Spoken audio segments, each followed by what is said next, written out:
আজকে তৈরি করে দেখাচ্ছি বুটের ডাল দিয়ে গরুর মাংস রেসিপি।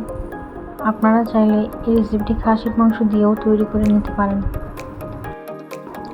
রেসিপিটি তৈরি করার জন্য আমি এখানে গরুর মাংস নিয়ে নিয়েছি 1 কেজি পরিমাণ এবং মাংসটাকে একটু ছোট ছোট সাইজের কেটে নিয়েছি। এখন আমি এতে দিয়ে দিচ্ছি 2 চা চামচ পরিমাণ আদা রসুন বাটা, স্বাদ মতো লবণ, লাল মরিচের গুঁড়া দিচ্ছি 1.5 চা চামচ। আমি এখানে লাল মরিচের গুঁড়াটা একটু বেশি ব্যবহার করেছি কারণ আমি ঝাল বেশি খাই। 1 চা চামচ পরিমাণ হলুদের গুঁড়া, 1/2 চা চামচ পরিমাণ জিরার গুঁড়া, 1/2 চা চামচ পরিমাণ ধনিয়ার গুঁড়া এবং 1/2 চা চামচ পরিমাণ গরম মশলার গুঁড়া। এবার মাংসটাকে ভালোভাবে মিশিয়ে নিতে হবে। আর এই মেশানোর কাজটি কিন্তু হাত দিয়ে করলেই সবচেয়ে ভালো হয়।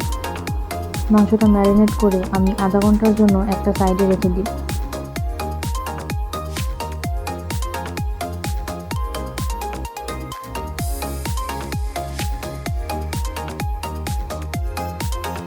অন্যদিকে আমি বুটের ডাল নিয়ে নিয়েছি এখানে 2 কাপ পরিমাণ। ডালটাকে আমি 4 থেকে 5 ঘন্টা পানি দিয়ে ভিজিয়ে ভালো মতো পরিষ্কার করে নিয়েছি। এবার আমি একটা প্যানে তেল দিয়ে কিছুটা গরম মশলা তেলের মধ্যে দিয়ে দিয়েছি। এখানে আমি তেজপাতা, দারুচিনি, এলাচ এবং গোলমরিচ ব্যবহার করেছি। এখন আমি এতে দিয়ে দিব 1/2 কাপ পরিমাণ পেঁয়াজ কুচি। গরম মশলার সাথে পেঁয়াজ কুচিটা খুব ভালোভাবে নেড়ে চেড়ে ভেজে নিতে হবে।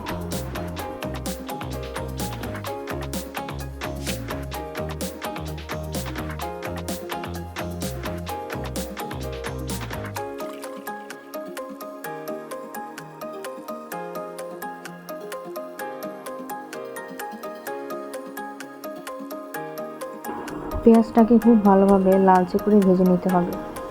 পেঁয়াজটা যখন লালচে করে ভাজা হয়ে যাবে তখনই এখানে অ্যাড করে দিব সেই আগে থেকে ম্যারিনেট করে রাখা গরুর মাংস। এবার তেলের মধ্যে মাংসটাকে কিছুক্ষণ ভালোভাবে কষিয়ে নিতে হবে।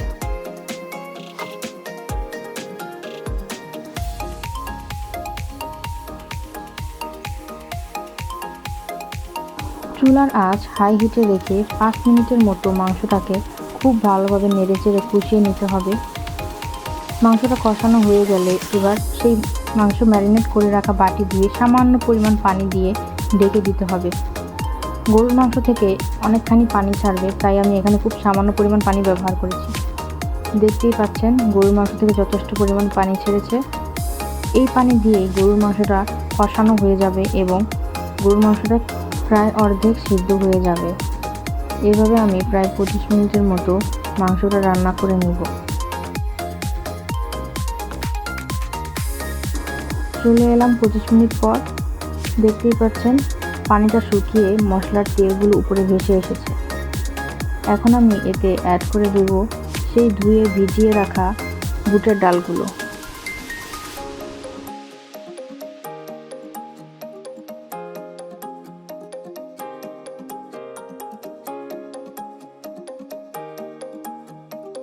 বুটের ডালের সাথে আরও 10 মিনিটের মতো আমি মাংসটাকে কষিয়ে নিব।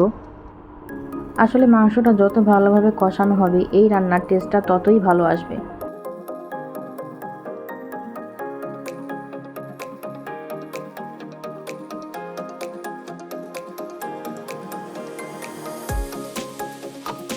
ডাল আর মাংসটা খুব ভালোভাবে কষানো হয়ে গেলে এখন আমি এতে অ্যাড করে দিব গরম পানি। আমি এখানে 3 কাপ পরিমাণ গরম পানি ব্যবহার করেছি। এই পানিটা দিয়ে মাংসটা পুরোপুরি রান্না হয়ে যাবে এবং ঝোল থেকে যাবে। আমি এরপরে আর কোনো পানি ব্যবহার করব না। আর অবশ্যই কিন্তু এখানে গরম পানিটা ব্যবহার করতে হবে, কোনোভাবেই ঠান্ডা পানি ব্যবহার করা যাবে না।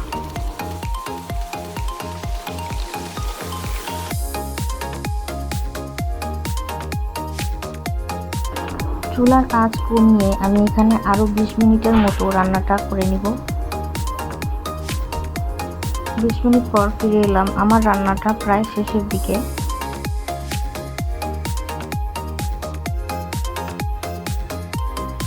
এই পর্যায়ে অ্যাড করে দিব কিছুটা আস্ত কাঁচামরিচ এবং 1/2 চা চামচ পরিমাণ গরম মশলার গুঁড়ো।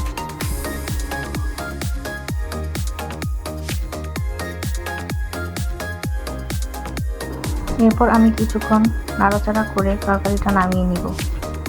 আমি এখানে ঝোলটা একেবারে শুকাবো না, যেহেতু ডাল দিয়ে রান্না করা হয়েছে।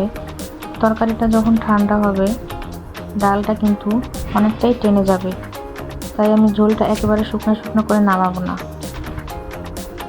দেখতেই পাচ্ছেন আমার গরুর মাংস দিয়ে বুটের ডালের রান্নাটা হয়ে গেছে। এখন এটাকে পরিবেশন করার পালা।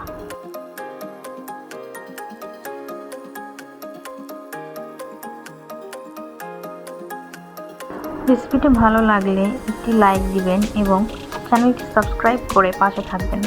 ধন্যবাদ।